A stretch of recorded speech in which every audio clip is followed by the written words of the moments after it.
Welcome to Wood Burning University. My name is Manisa, and today I'm going to show you how to create this wood burning of a cute deer.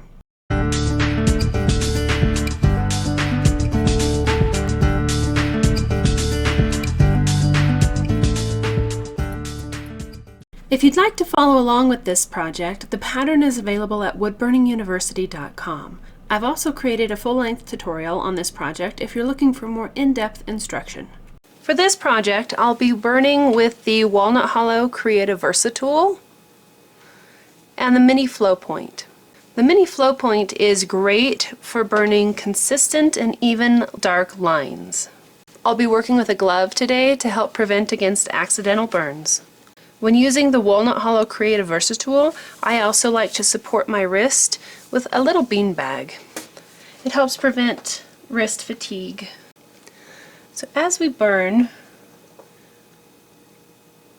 move nice and slow with steady pressure. You want the burner to just float along the surface of the wood. So in this first step, we're going to focus mostly on our outer edges. I find it's a little easier to pull downward when burning. Some people will push the burner upwards. So just find what method is most comfortable for you. If you find that burning in one smooth line is a little bit difficult, try burning in smaller increments. It is worth mentioning that burning on an end cut piece of wood, such as this, does take a little bit more time. It's a little bit more difficult to burn on an end cut. Alright, so now that we have our main features outlined, let's add some style to these lines. By adjusting the thickness of these lines, we can make a much more stylized image. These lines are going to be a little bit darker on the shadow side of the deer. Again, on the shadow side of this leg, we're going to make this line just a little bit thicker. So already you can see that by simply adjusting the thickness of some of our lines, our cute little deer develops a lot more personality. You might notice that anytime you go across the grain, your burn lines are not going to be nearly as smooth as when you're going with the grain. On a project like this end cut, it's got a circular growth pattern, and so wood burning straight lines can be a little bit of a challenge sometimes when burning on end cut, especially if you press down really hard. So if you find that your lines are not as straight as you'd like, or as even as you'd like, try to lighten up on your pressure and just allow the burner to float across the wood and burn with the heat and not pressure. One of the things that's going to give this deer a lot of life is that highlight in the eye. So we want to make sure that we burn around that and also burn around the highlight at the bottom of the eye. Once we have the highlights kind of blocked in, we can burn the darker sections of the eye. I'm going to leave a little bit of an unburned section at the top of the nose for a little highlight. So at this point in the project, I'm really just focusing on the darkest values. Okay, so let's darken the hooves. We are going to leave a little strip of unburned wood for the highlight of the hooves. And you can burn around those highlights and make them really big and chunky to begin with. Then you can always burn next to the highlights and make them a little smaller and smaller.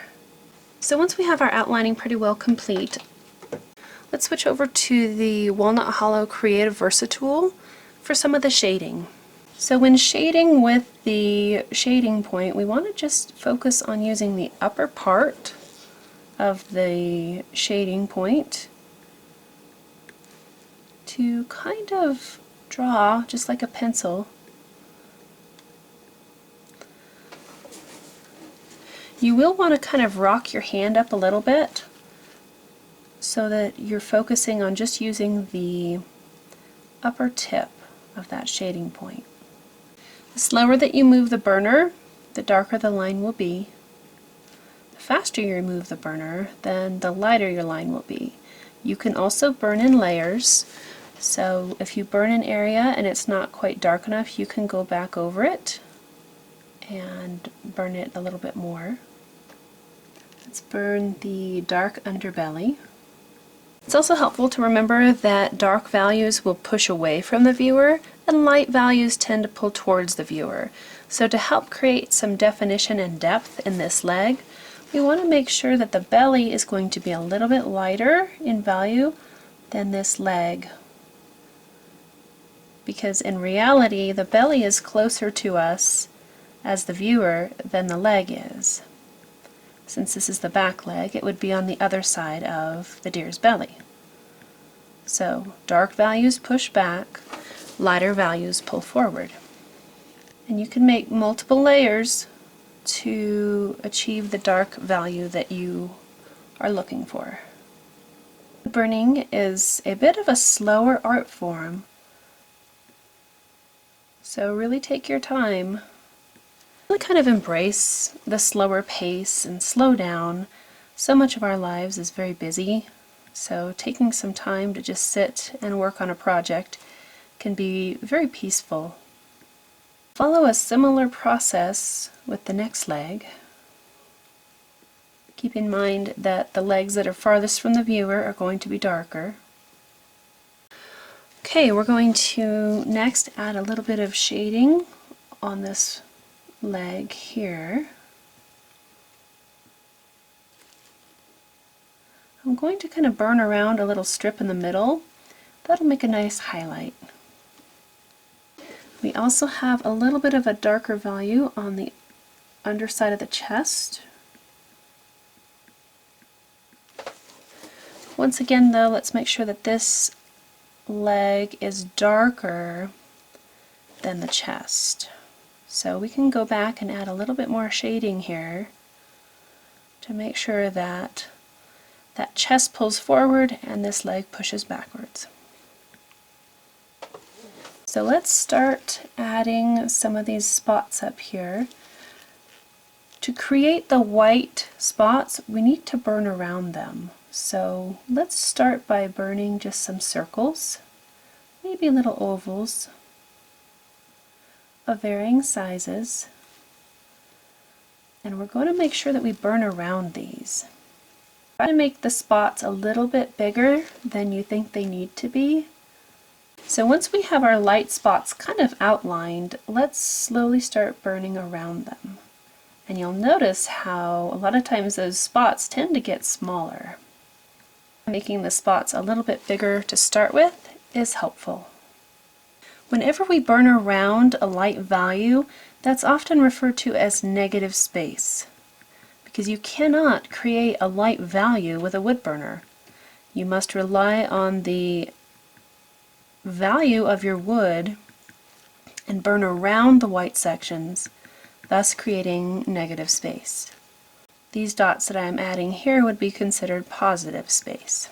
So now that we have our nice little spots, let's add just some really light shading on the body and head of the deer. So I'm going to burn kind of away from the edge of the face right here. That's going to give us a little bit of a highlight. Okay, so now I'm just going to use a really light back and forth motion to add some soft and subtle shading. Let's do the same on the upper side of the head. Make sure you keep your pressure nice and light. You want that burner just to float across the surface of the wood. And remember, we're only using that very upper part of the shading point. And if you find that your shading values are a little bit light, you can go back over it and add another layer. Okay, let's do the same thing on the body of the deer. We're not going to burn that nice white chest. We want to keep that unburned so it stays lighter. Just gentle back and forth motions for your shading. Be sure to set the burner down while in motion and then pick it up while in motion, almost like an airplane would touch down and land for a moment and then take back off. That will help avoid the stop spots. Also, if you plan on adding color to your project, you might burn those colored areas just a little bit lighter than you normally would, because pigment tends to stick to the wood better if the wood has not been burned really dark. We'll continue the shading on the rump of the deer and then down that back leg. Once again, the slower that you go, the darker your line will be.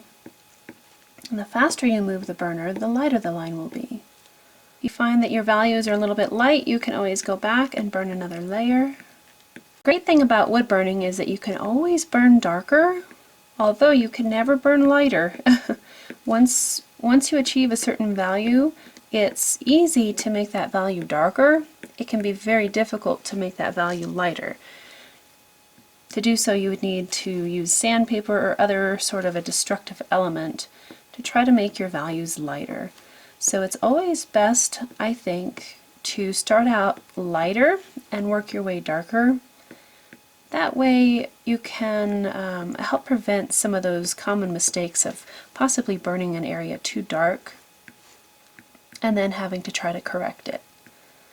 So try to sneak up on your shading, sneak up on your values by making them lighter to begin with, and then slowly push them darker until you achieve the value that you're after. Last thing we need to do to finish up this project is add the shadow underneath the deer.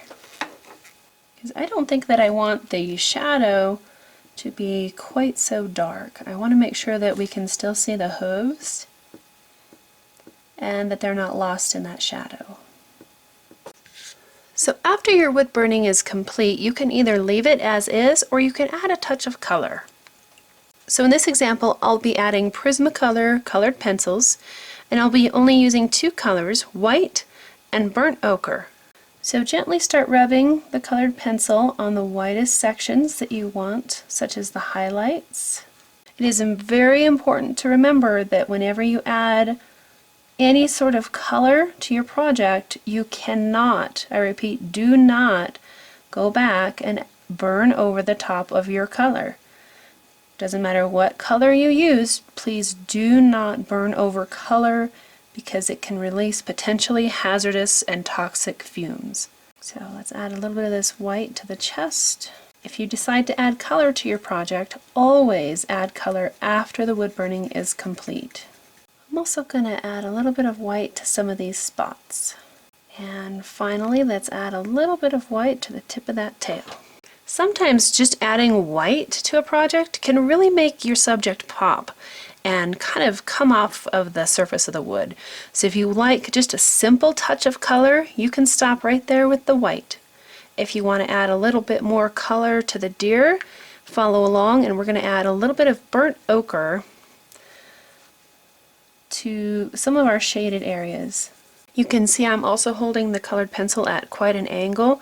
If you hold the pencil straight up and down and apply pressure, you're more likely to have some strong marks that will be difficult to blend. Just like with wood burning, you can go back over and add more layers of color. It helps to blend if you apply in layers. Now we're only using one color here, but if you ever wanted to apply another color, it would blend much easier in layers. Alrighty, our little wood burning of a deer is complete.